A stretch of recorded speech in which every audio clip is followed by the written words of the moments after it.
प्रिय विद्यार्थियों, आप सभी का हार्दिक स्वागत है आपके अपने चैनल द साइंस गुरु में।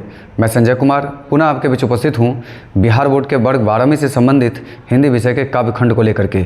काव्यखंड का जो चौथा पाठ है वो नाभादास रचित छप्पय हैं।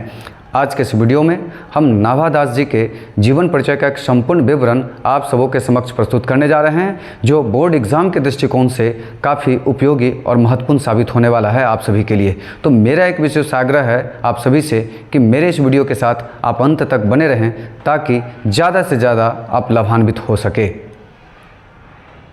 नाभादास जी के जीवन परिचय और उनके जीवन से संबंधित जो परीक्षा उपयोगी जो महत्वपूर्ण तथ्य है उसकी चर्चा मैं आपके समक्ष करने जा रहा हूं। मेरा आपसे विशेष आग्रह है कि आप मेरी बातों को सुन समझ करके अपनी कॉपी में नोट करते रहेंगे ताकि परीक्षा के समय में किसी भी प्रकार की कठिनाइयों का सामना आपको ना करना पड़े। तो चलिए सबसे पहले हम जानते हैं कि नाभादास जी का जन्म कब हुआ था। इनके जन्म को लेकर के विद्वानों में मतभिन्नता है, इसलिए कोई स्पष्ट जानकारी इनके जन्म के संबंध में या जन्म वर्ष के संबंध में अभी तक प्राप्त नहीं हुआ है। फिर भी ऐसा माना जाता है कि 1570 ईस्वी में अनुमानतः इनका जन्म हुआ था और इनके निधन को लेकर के भी अज्ञात है जानकारी, इसलिए यहाँ निधन जो है यह अज्ञात है। लेकिन फिर भी कुछ विद्वानों ने माना है कि 1600 ईस्वी तक जो है संभवतः उसी के आसपास या उनसे थोड़ा सा ज़्यादा समय में उनका निधन हुआ था। आइए, उनका जो जन्म स्थान है वो सांप्रदायिक मान्यता के अनुसार वो दक्षिण भारत में एक शैशव एक जगह है, वहाँ पर उनका जन्म हुआ था। साथ ही पिता की मृत्यु और अकाल के कारण वो माता के साथ वो जयपुर में आकर के वो प्रवास कर गए। जब उनके पिता की मृत्यु हो गई और अकाल के कारण अपनी माँ के साथ वो वहाँ से राजस्थान के जयपुर में वो आकर के कुछ समय के लिए वहाँ पर वो प्रवास किए थे। दुर्भाग्यवश कहिए कि उनकी माता से उनका बिछोह हो गया, माता से उनका बिछड़ाव हो गया, माँ उनसे बिछड़ गई और पारिवारिक और सामाजिक पृष्ठभूमि के अनुसार विद्वानों ने माना है कि वो दलित वर्ग के हैं। पारिवारिक और जो उनकी सामाजिक पृष्ठभूमि थी उसके आधार पर विद्वानों का मानना है कि वो दलित वर्ग के थे। उनकी जो शिक्षा है वह कैसे हुई है, तो उनके जो गुरु और प्रतिपालक की देख रेख में उनकी शिक्षा स्वाध्याय के द्वारा हुआ है, मतलब खुद से अध्ययन करके जो उनके प्रतिपालक और जो गुरु थे उन्हीं की देख रेख में स्वाध्याय के माध्यम से और सत्संग के द्वारा उन्होंने ज्ञान अर्जन किया। उनकी जो अभिरुचि थी वो लोक भ्रमण में, वो यत्र तत्र घूम करके चीज़ों को समझने और जानने बुझने की उनकी प्रवृत्ति थी। भगवत भक्ति और साथ ही काव्य रचना उनकी रुचि में था। वैष्णव दर्शन चिंतन में विशेष रुचि था उनका। और उनके जो दीक्षा गुरु थे उनका नाम है स्वामी अग्रदास, जो स्वामी रामानंद के शिष्य परंपरा के कवि थे। याद रखना है कि उनके दीक्षा गुरु का नाम है स्वामी अग्रदास, जो स्वामी रामानंद के शिष्य परंपरा के वो प्रसिद्ध कवि हैं। उनकी जो महत्वपूर्ण रचना है, जो प्रसिद्ध रचना है, उसमें सबसे पहला नाम आता है भक्तमाल का। याद रखना है, और ये जो पाठ हम लोग पढ़ेंगे वो भक्तमाल से ही ली गई सारी वो पंक्तियाँ हैं। तो भक्तमाल इनकी सबसे प्रसिद्ध रचना है और इसका रचना काल जो है 1585 से 1596 ईस्वी के बीच में उनके उसी के आसपास में इनका भक्तमाल का वो रचना काल है। अष्टयाम जो है ब्रज भाषा में गद्य में लिखा गया है, वो गद्य शैली में है, ब्रज भाषा में लिखी गई हैं। और अष्टयाम जो है रामचरितमानस की दोहा और चौपाई शैली में लिखा गया है। याद रखना है, कई बार पूछा जाता है कि जो अष्टयाम उनकी जो रचना है वो किस शैली में लिखा गया है, तो रामचरितमानस की दोहा और चौपाई शैली में लिखा गया है। अब मैं नाभादास रचित जो पाठ हैं छप्पय, उस छप्पय से जो वस्तुनिष्ठ सहित अन्य किसी भी प्रकार का लघुत्तरीय दीर्घोत्तरीय प्रश्न पूछा जाए बोर्ड के एग्ज़ाम में, यदि आप चाहते हैं कि उसका सही जवाब दे पाएँ तो ज़रूर मेरी बातों को सुन समझकर उसे कॉपी में आप नोट करते रहेंगे। तो चलिए वो किस तरह के प्रश्न हो सकते हैं और उसका क्या जवाब होगा ध्यान से सुनेंगे।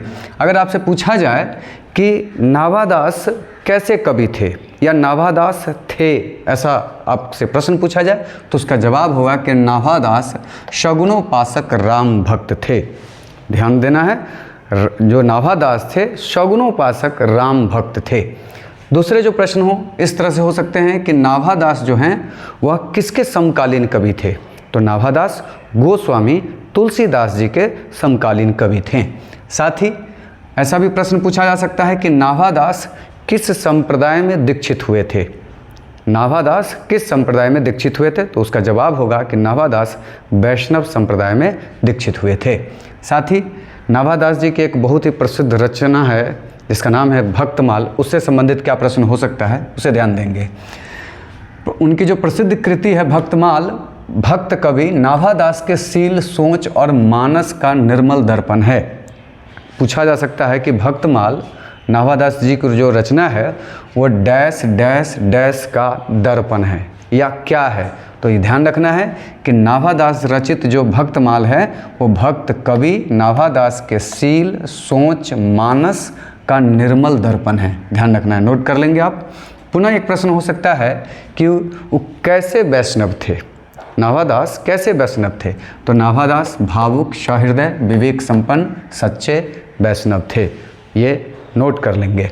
साथ ही भक्तमाल जो उनकी प्रसिद्ध रचना है उसका शाब्दिक अगर अर्थ आपसे पूछा जा सकता है कि भक्तमाल का शाब्दिक अर्थ है, तो भक्तमाल का जो शाब्दिक अर्थ है वह है भक्त चरित्रों की माला।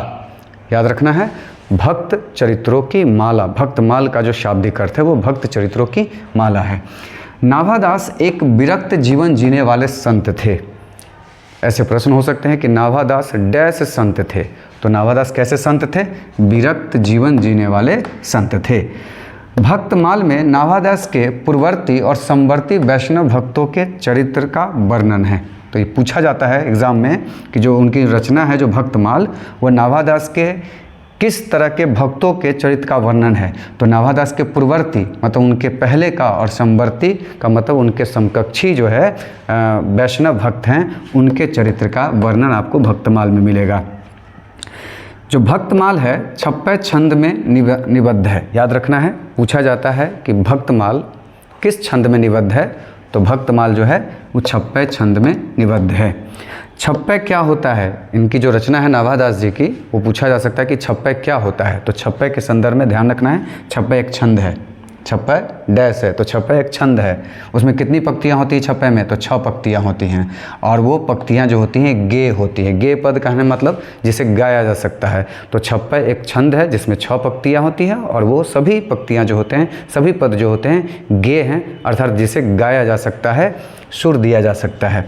भक्तमाल में कुल कितने छप्पे हैं ऐसे पूछे जा सकते हैं। तो इसका सीधा जवाब होगा 316 जो है छप्पे जो भक्तमाल में हैं, और उस 316 छप्पे में 200 भक्तों के चरित्र का वर्णन है।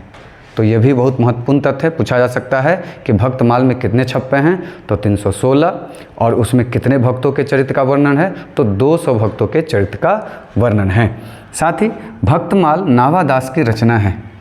पूछे जा सकते हैं कि भक्तमाल किसकी रचना है। तो नाभादास की रचना है। साथ ही छप्पे के रचयिता कौन हैं। तो छप्पे के जो रचयिता हैं वो नाभादास जी हैं। प्रस्तुत पाठ से संबंधित अन्य महत्वपूर्ण जो तथ्य हैं उसे भी ध्यान से सुनेंगे, समझेंगे। अन्य तथ्य जो है वह यह है कि प्रस्तुत पाठ में कबीर और सुर पर लिखे छप्पे भक्तमाल से संकलित हैं। ये जो प्रश्न है वो किस तरह का हो सकता है कि जो प्रस्तुत पाठ में जो नाभादास रचित जो छप्पे हैं वो किसके ऊपर लिखे गए हैं। तो कबीर और सूरदास जी के ऊपर लिखे गए हैं। और जो छप्पे जो लिखा गया है वो कहाँ से संकलित है, वो कहाँ से लिया गया है। तो वो भक्तमाल से संकलित है। अन्य तथ्य की ओर ध्यान देंगे। नाभादास सूरदास की कविता सुनकर सिर झुकाते हैं। प्रश्न हो सकता है कि नाभादास किसकी कविता सुन करके सिर झुकाते हैं। तो वह नाभादास जो हैं सूरदास की कविता को सुन करके वो सिर झुकाते हैं। अगला जो तथ्य है उसे भी ध्यान से सुनेंगे। नाभादास का स्थायी निवास वृंदावन है। पूछा जाता है कि नाभादास जी का स्थायी निवास कहाँ था। तो वृंदावन, याद रखना है। संपूर्ण भक्तमाल में 56 छंद की व्यंजना हुई है। पूछा जाता है कि जो भक्तमाल है पूरे भक्तमाल में किस छंद की व्यंजना हुई है। तो 56 छंद की व्यंजना हुई है, नोट करते रहेंगे। छप्पे 6 पंक्तियों का छंद होता है। पूर्व में भी मैंने बताया है कि छप्पे में 6 पंक्तियाँ होती हैं, और वो 6 पंक्तियों का छंद होता है छप्पे। पूछा जाता है कि छप्पे कितनी पंक्तियों का छंद होता है। तो 6 पंक्तियों का छंद होता है। सुर के कवित्व को सिर हिलाते हुए सुनते हैं। नाभादास सुर के कवित्व को कैसे सुनते हैं। तो सिर हिलाते हुए वह सुनते हैं। अगले जो तथ्य हैं वो ध्यान देंगे।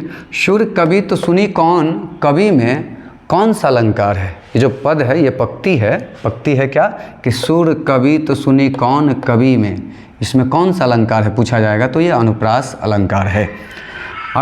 आगे जो तथ्य है वो ध्यान देंगे। कबीर हिंदू मुसलमान में भेद नहीं करते हैं। प्रश्न हो सकता है इनमें से कौन हिंदू मुसलमान में भेद नहीं करते हैं तो उसमें जो ऑप्शन होगा कबीर के साथ आप जाएंगे। कबीर जी जो है हिंदू मुसलमान में भेद नहीं करते हैं।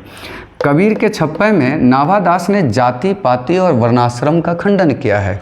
कबीर जी के ऊपर जो उन्होंने जो छप्पे लिखा है उसमें किसका खंडन किया है? तो जाति पाति और वर्णाश्रम का नाभादास जी ने खंडन किया है। आगे हैं, नाभादास का उदय हिंदी साहित्य के भक्ति काल में हुआ था। पूछा जाता है कि नाभादास जी का उदय हिंदी साहित्य के किस काल में हुआ था? तो वो भक्ति काल में हुआ था उनका उदय। कबीर सबके हित का वचन कहते हैं। इनमें से कौन सबके हित का वचन कहते हैं? तो वो होंगे कबीर। आगे जो तथ्य है उसे सुनेंगे। कानी का अर्थ क्या है? पूछा जाता है कि कानी का क्या अर्थ है? तो कानी का अर्थ विश्वास अथवा उपेक्षा होता है ना। तो कानी का अर्थ विश्वास अथवा अपेक्षा, ध्यान रखेंगे। भक्तमाल भक्त चरित्रों की माला है। याद रखना है कि भक्तमाल जो है वो भक्त चरित्रों की माला है। नाभादास जी द्वारा रचित जो छप्पे पाठ है और उस पाठ से संबंधित कुछ चंद महत्वपूर्ण तथ्य जो हैं वो शेष रह गए हैं। मेरा आग्रह है कि उसे भी ध्यान से सुन समझ करके आप नोट कर लेंगे। वो तथ्य क्या है, ध्यान देंगे।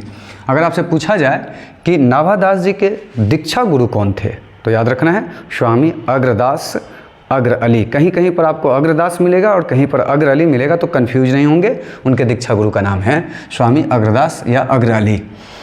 नाभादास स्वामी अग्रदास के शिष्य थे। कई मौक़ों पर ऐसे पूछे जाते हैं कि नाभादास किसके शिष्य थे? तो स्वामी अग्रदास के वो शिष्य थे।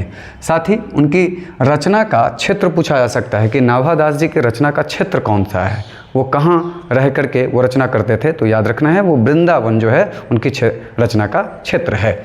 साथ ही उनकी एक बहुत ही चर्चित रचना है अष्टयाम। पूछा जाता है कि वो किस भाषा में है?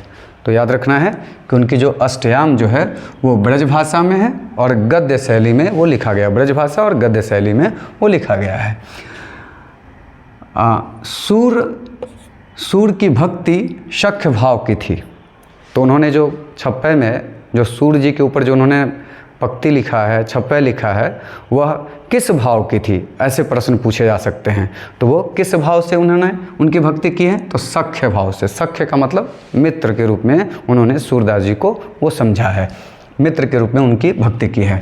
नाभादास के माता का नाम जानकी देवी, पिता का नाम श्री रामदास है, ये ध्यान रखना है। और साथ ही नाभादास के छप्पे में कबीर एवं सूरदास का वर्णन है। ये प्रश्न पूछे जा सकते हैं कि नाभादास रचित जो छप्पे हैं उसमें किसके वर्णन है? तो कबीर और सूरदास जी का वर्णन है। मुझे आशा है कि मेरा ये जो वीडियो है आप सभी के लिए उपयोगी साबित होगा।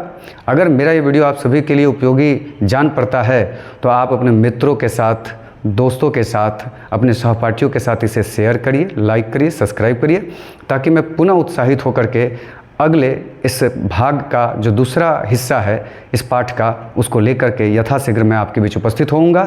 तब तक के लिए शुभ विदा, धन्यवाद।